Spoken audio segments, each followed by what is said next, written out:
L'an 1963. Un chanteur. La sortie du nouveau Disney pour les fêtes de Noël est une idée qui remonte à Blanche-Neige. Elle et sept nains prennent vie à Hollywood le 21 décembre 1937. La France adopte cette tradition avec Alice au Pays des Merveilles, Noël 1951. Peter Pan, Noël 1953.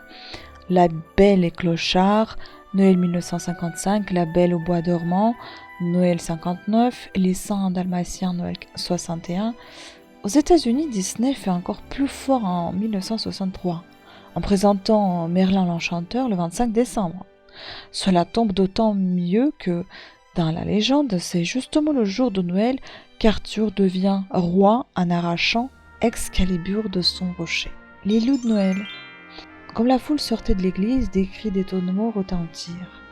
Une grande pierre taillée gisait au milieu de la place, portant une enclume de fer ou une épée se trouvait fichée jusqu'à la garde.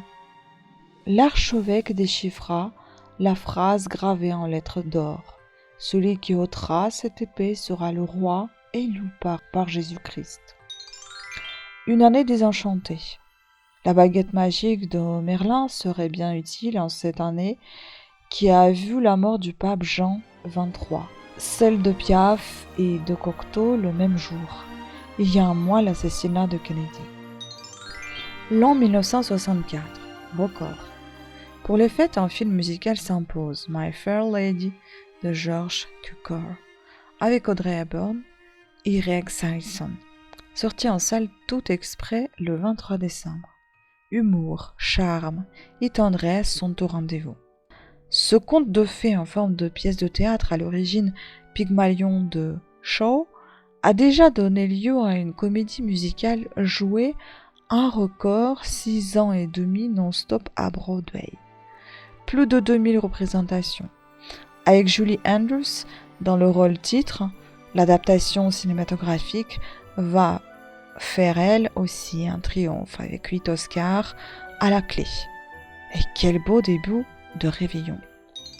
Un cadeau supercalifragilistique expialidocious.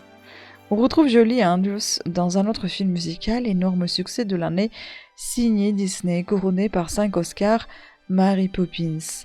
L'agneau idéale qui descend du ciel comme une maman Noël, même si son parapluie la dépose en France pour la prochaine rentrée des classes.